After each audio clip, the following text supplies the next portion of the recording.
Salam sejahtera, salam perpaduan dan salam negaraku tercinta.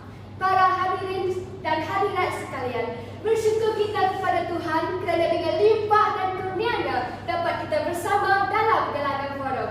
Bersama saya, Elida Winnie anak Angke pada hari yang penuh bahagia ini.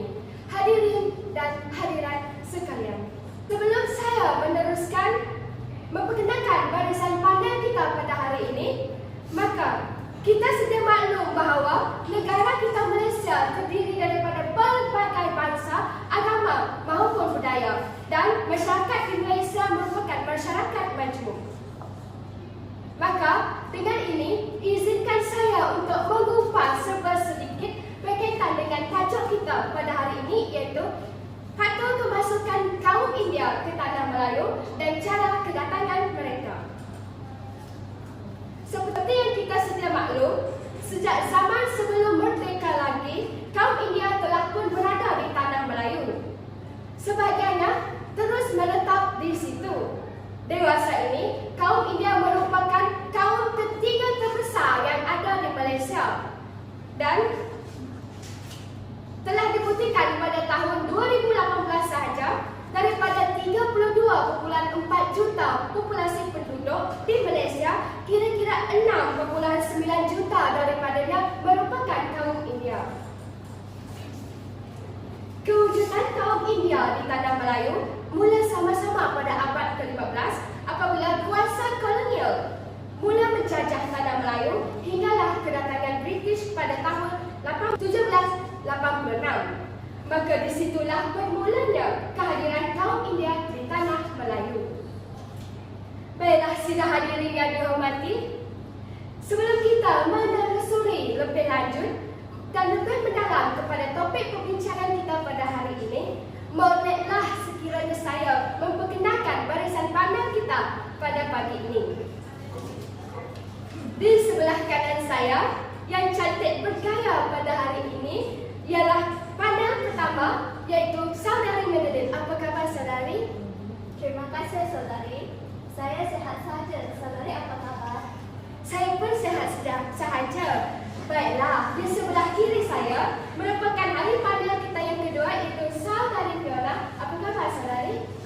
Terima kasih saudari Kursi. Bersyukur kepada Tuhan kerana memberikan kesihatan yang baik kepada saya hari ini.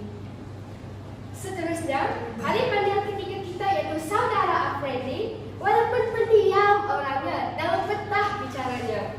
Apa khabar saudara?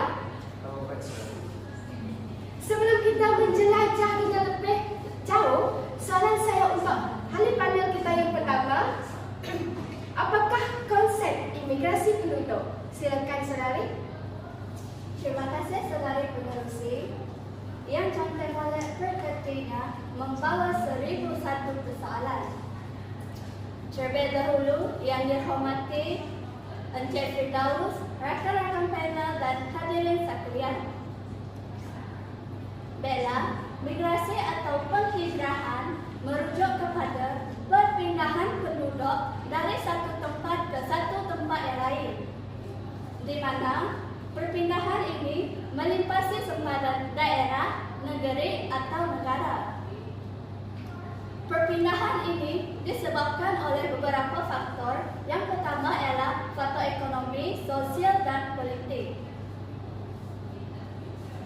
Migran merujuk kepada orang yang berpindah. Migrasi merujuk kepada penduduk yang berpindah masuk ke sesebuah negara atau tempat. Imigrasi juga merujuk kepada penduduk berpindah keluar dari sebuah negara atau ke sesuatu tempat. Imigrasi penduduk ini telah menyebabkan masyarakat majmuk terbentuk di sebuah negara, termasuk negara kita, Malaysia.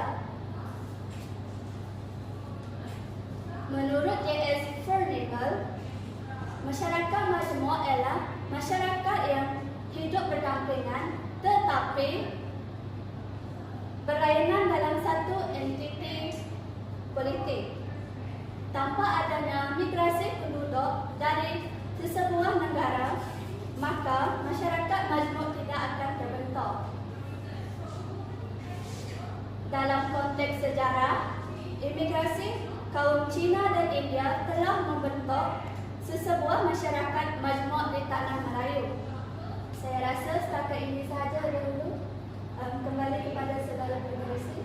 Terima kasih kepada ahli panel pertama atas ulasan konsep yang utuh lagi berisi. Baiklah hadirin semua, sebentar tadi saudari Madeline ada mengatakan bahawa imigrasi penduduk ke sesebuah negara berlaku disebabkan oleh faktor ekonomi, faktor politik dan sosial sekaligus menyebabkan terbentuknya masyarakat majmuk di sesebuah negara. Ibarat kata, kalau tidak ada angin, masakan pokok bergoyang. Maka, tanpa adanya imigrasi penduduk, masyarakat majmuk tidak akan terbentuk. Seterusnya, saya ingin meminta pendapat ahli panel kita yang kedua, iaitu saudara Fiona, berkaitan dengan faktor penolak pertama yang menyebabkan kaum India masuk ke tanah Melayu. Silakan saudari. Terima kasih saudari pengerusi yang tidak kurang petah bicaranya. Salam sejahtera kepada semua hadirin. Setiap apa yang berlaku pasti ada sebabnya. Bak kata pepatah, tak tumbuh tak melata, tak sungguh orang tak kata. Itulah yang dapat kita ibaratkan dengan faktor yang menyebabkan kaum India masuk atau berhijrah ke tanah Melayu. Antara faktor penolak yang pertama ialah bencana alam. Bencana alam seperti banjir, kemarau dan kebuluran yang kerap terjadi di negara India menyebabkan kaum India memilih untuk mereka berhijrah ke tanah Melayu untuk memperolehi kehidupan yang baik. Dalam kata lain, ialah kehidupan yang baru. Banjir yang berlaku di negara mereka telah menyebabkan penduduk India berhijrah ke tanah Melayu untuk mendapatkan tempat perlindungan sekaligus pekerjaan bagi menyara hidup mereka, kerana pada ketika itu tanah Melayu terkenal dengan peluang pekerjaan yang besar. Manakala musim kemarau yang melanda negara mereka telah menyebabkan tanaman mereka tidak menjadi. Seperti yang kita sedia maklum, negara India terkenal dengan populasi penduduknya yang tinggi, maka dengan adanya kemarau mereka akan mendapat kekurangan makanan. Namun disebabkan oleh hasil tanaman yang tidak menjadi telah menyebabkan bekalan makanan mereka tidak mencukupi. Hal ini telah menyebabkan setengah orang India memilih untuk berhijrah ke tanah Melayu. Antara suku kaum India yang berhijrah ke tanah Melayu ialah Tamil, Malayali, Kerala, Telugu dan Sindh. Itu sahaja pendapat saya. Silakan saudari pengerusi. Terima kasih kepada ahli panel kita yang kedua, iaitu saudara Fiona atas pendapatnya sebentar tadi. Sudah terang lagi bersuluh bahawa bencana alam telah menyebabkan penghijrahan kaum India ke tanah Melayu demi mendapatkan kehidupan yang lebih baik dari sebelumnya.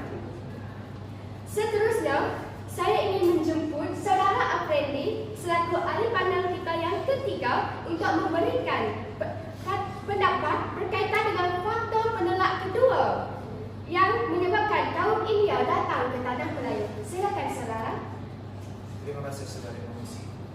Baiklah hadirin dan hadirat sekalian, faktor kedua yang menyebabkan perpindahan kaum India ke tanah Melayu adalah kasta. Maksud kasta ialah golongan yang berdasarkan tingkat kedudukan dalam masyarakat Hindu. Amalan hukum kasta amatlah tidak masuk akal. Turut mengekang keadaan kaum India menikmati hak-hak yang sama dengan yang berkasta tinggi. Tambahan pula, jurang mereka yang berpendidikan dengan yang kurang berpendidikan ataupun buta huruf telah menjadi isu besar sekaligus membataskan pilihan dalam peluang pekerjaan. Sistem kasta yang menghadkan mobilitas sosial dan juga ekonomi menggalakkan orang India daripada kasta-kasta rendah datang ke tanah Melayu untuk mencari pekerjaan. Mengikut Reden Daniel, golongan kasta rendah ini sering dizalimi dan teraniaya serta peluang-peluang mereka disekat sewenang-wenangnya. Anak-anak yang berkasta rendah tidak mendapat peluang pendidikan yang lebih baik dan juga peluang pekerjaan. Mereka hanya layak untuk menjadi buruh sahaja. Dengan ini, lebih 1 daripada 3 jumlah orang yang berhijrah dari Madras ke tanah Melayu pada 1931 adalah daripada kasta-kasta yang rendah. Pihak British telah membawa golongan ini untuk bekerja di tanah Melayu bagi memenuhi peluang pekerjaan.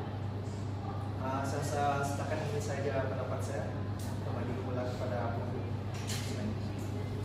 Terima kasih saudara Afridi di atas hujahnya yang begitu padat sebentar tadi. Maka jelaslah bahawa perbezaan kasta yang tinggi menyebabkan sesetengah kaum India memilih untuk berhijrah ke tanah Melayu bagi mendapatkan pekerjaan serta mengelakkan diri mereka daripada terus ditindas sewenang-wenangnya. Baiklah hadirin semua, kita telah mendengar pendapat dari saudara Fiona selaku panel kedua dan saudara Afridi selaku panel ketiga berkaitan dengan faktor penolak yang menyebabkan kaum India datang ke tanah Melayu. Dan seterusnya, eloklah sekiranya kita mempersilakan dan mendengar pendapat daripada ahli panel kita yang pertama, iaitu saudari Madeline, berkaitan dengan faktor penarik yang menyebabkan kaum India masuk ke tanah Melayu. Silakan saudari. Terima kasih saudari penerusi kerana memberikan peluang yang kedua untuk saya mengutarakan buah fikiran saya. Hadirin yang dihormati sekalian, antara faktor penarik bagi kaum India datang ke tanah Melayu adalah melalui sistem Kagandi. Sistem Kagandi ini diperkenalkan pada tahun 1898 bagi menggantikan sistem kontrak. Majikan yang ingin mendapatkan buruh dari India akan menghantar seorang Kagandi pergi ke India bagi mendapatkan buruh. Kagandi ini akan pergi ke kampung halamannya dan mengumpulkan saudara mara, sahabat atau penduduk sekampungnya yang ingin berhijrah ke tanah Melayu. Kagandi ini akan membayar tambang dan lain-lain perbelanjaan bagi buruh yang dibawa masuk tersebut hingga tiba di tanah Melayu. Buruh-buruh tersebut harus bekerja di ladang bagi membayar hutang yang buruh-buruh tersebut dalam bekerja di ladang bagi melunasi hutang mereka. Buruh-buruh tersebut haruslah bekerja di bawah Kagandi dan Kagandi akan melayan mereka dengan baik berbanding dengan sistem kontrak yang dahulu. Saya rasa setakat itu saja dulu. Serahkan kepada penerusi. Terima kasih saudari Madeline atas perkongsian pendapat sebentar tadi. Baiklah, tanpa membuang masa, saya ingin meminta ketiga-tiga ahli panel kita untuk menerangkan secara ringkas berkaitan dengan cara kemasukan kaum India ke tanah Melayu. Silakan saudari Madeline selaku panel pertama kita pada hari ini. Terima kasih saudara penerusi. Terdapat pelbagai cara kemasukan kaum India ke tanah Melayu. Antaranya adalah dorongan pihak British. Pihak British amat mengalu-alukan kedatangan kaum India ke tanah Melayu. Hal ini demikian disebabkan oleh sektor pekerjaan, terutamanya sektor pekerjaan di ladang. Justru ini kerana pihak British dapat memberikan kadar gaji yang rendah kepada kaum India berbanding dengan penduduk setempat. Izinkan saya memberi pendapat saya sendiri. Ya, silakan Saudara Fiona.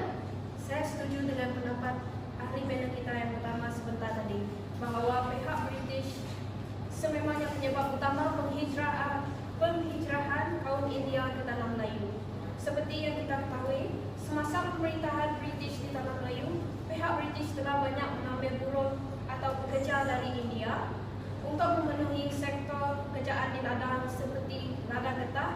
Selain daripada upah atau gaji yang rendah, orang India juga lebih taat dan mengikuti sahaja arahan yang diberikan oleh pihak British berbanding dengan orang Melayu pada ketika itu.